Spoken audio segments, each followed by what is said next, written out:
this whole transition of the man that you are right now, it wasn't the man that you thought you would be at the age of 12, you know? And how was that psychologically for your sanity when you did go through the injury? Yeah, right? Absolutely. How, like, I know that there was a dark time. Absolutely. How did you cope with it? I didn't think, when my injury first happened, I didn't think it was real. You know what I'm saying? It was surreal to me, man, because like I tell people all the time, man, like as people, I feel like we live life and we live with so much assumption that's closely interconnected to arrogance. We feel like we're promised something. A cat will say, hey man, I'll get to that tomorrow. I'm like, who promised you that? I get to that in a month. I'm like, man, who promised you that? Right? Like my life changed in a moment. I didn't think it could do that, Cam. Like you hear about it, but I didn't think I'd go out. Movies. Yeah, you see movies, but you never think it'll happen to you.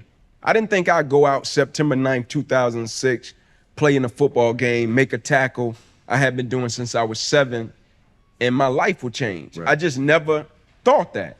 But for some reason, September 9th, 2006, I went to make a tackle, 4th quarter of a game, 2 minutes left, and as soon as I hit him, it seemed as if everything in my body left. Found myself in the emergency room fighting for my life.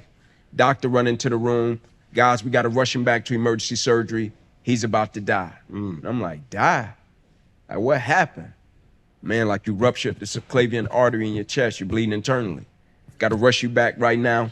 Take the main vein out of your left leg, plug it into your chest in order to save your life. Said, oh, I guarantee you, you won't be alive in the morning. You'll bleed out. Like, let's go. Wake up the next morning, 6 incisions down my left thigh, 1 across the left side of my neck, 1 across the right, twice through my right ribs, cut out my right pec, bottom of my armpit to the bottom of my hand. I'm talking, I'm gutted like a fish. And I can't do the thing that I once thought I would be doing. Life change. Split second. I remember going to sleep, Cam, every day, 6, 7 o'clock, thinking that, man, when I wake up tomorrow, I'm gonna touch my arm, I'll be able to feel it again. Just thinking, like, man, I'm gonna wake up tomorrow, touch my arm, I'll be able to feel it. I'll be able to move my hand tomorrow. Talking about for like weeks. Going in my room, I'm talking about I'm out early. Cats like, Inky, you don't wanna? I'm like, nah, bro, I'm finna go to sleep. Just thinking tomorrow when I wake up, you in a nightmare. I'm gonna be back in business. You know what I'm saying? I would wake up, every day I would touch it. It's like reality starts setting in deeper and deeper and deeper. And one day, bro, like I read a quote. It says sometimes you gotta stop living in what you wish or what you thought would have happened, and you just gotta live in what's happening. Right? And when I read it, it was like, all right, bro, time to get up, dust yourself off, and let's keep it pushing. That was 2 years. Right? After the injury. After the injury. I tell cats all the time, because cats see me and be like, bro, you handled that. Nah, bro, I was in a 2-year valley. Talking about fighting, trying to figure it out. I'm working out, thinking I'm coming back. Got a Dunjoy sling. I'm in a sand pit. I'm backpedaling. I'm running sprints, thinking like, nah, bro, next year I'll be good. And at the end of the 2 years, I'll never forget, I'm in Rochester, Minnesota. Doctor had a new device, arm skateboard. He like, Ink, we gonna strap you up to this, and we think this gonna give us something back.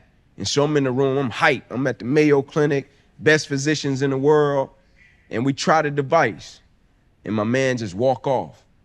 I remember when he walked off, I jogged over to him, and I've been working with him for 2 years, so I know him.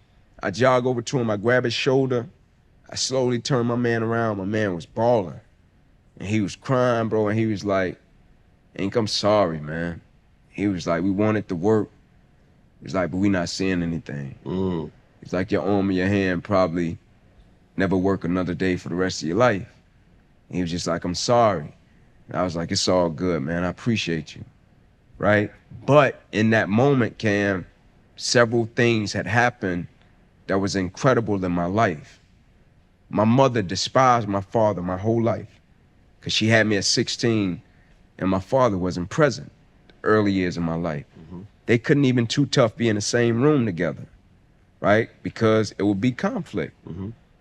When my injury happened, they had to be in the same room, right? They had to go to visits together. It created a level of camaraderie, level of dialogue, a bond that wasn't present. My father took a month off work in Atlanta. Ink, I'm gonna come and stay with you, I'm gonna help you. Our bond increased. I saw a side of my man that I never saw in my life. You know what I'm saying? What it did for us, what it did for me and my roommates. Shout out Gerard Mayo, Robert Ayers, Ramon Foster, Sinclair Cannon. Them boys went in my closet, tied my shoes, took me where I needed to go, got plastic bags from the store, cut them out because I had so many incisions on my body that I couldn't get wet. So they would have to cut plastic bags when I would get in the shower to help me put them joints over my body because I couldn't get them wet, right? The bonds that it created, right? What it did for me spiritually, what it did for my family. Like it changed my life, right? And when I say my life, I'm talking about the people that's connected to me. Right. Because for most of us, Cam, when we see adversity, opposition, or challenge, if Cam Newton went through something traumatic, average cat gonna come up to you, bro, like how did it impact you? Right? What did you have to sacrifice? What did you lose? Pandemic, right? Most people go to people, real time, real adversity, real opposition. I'm in St. Louis. I say, man, can somebody tell me the silver lining that you've got as a result of the pandemic? Lady stands up and says, I'm thankful I get to speak to my mother every single day. She's in Japan. Prior to, I never got the opportunity to do that. Cat stands up in the back of the room. A man looked like he's supposed to have been in 300, the movie. I'm talking about Swole. cut up, right? My man start crying and say, I'm thankful I got to watch my first child being born. He said, I knew for a fact, man, if I was working the same schedule, I never would have got the opportunity to witness that moment. He said, what's something you thankful for, Ink? I said, man, I'm thankful for 3 p.m. He said, why 3 p.m.? I said, most days at 3 p.m., I get to pick my kids up from the carpool line.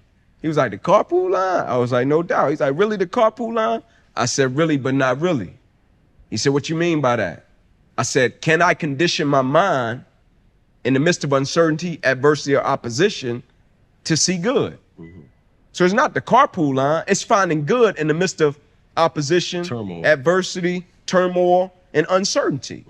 And so for me, this just been one big test, bro, of me cultivating my mentality, my character, and who I am as a man to see, can I find good in the midst of the adversity and the opposition? King's quote says it. You judge the true character and caliber of a man, not by where he stands in times of comfort and convenience. You judge the true character and caliber of a man by where he stands in times of challenge and controversy. And so the question remains, and I ask people all the time, man, who are you when it goes south, man? Not when you get what you want. We know when the sun's shining and you get what you want, you're gonna smile. Right. Babies do that. I give them a bottle, they gonna smile. I give them what they want, they gonna smile. I give a puppy a snack, he gonna smile. But when you don't get what you want, when it doesn't go the way you want it to, even if it affects and impacts you on a physical level, who are you? Right. Right? Because that's the person that your kids are gonna learn from. That's the person that your parents raise. That's the person that will go out and either positively or negatively affect and impact the world. Who are you? Right? Yeah.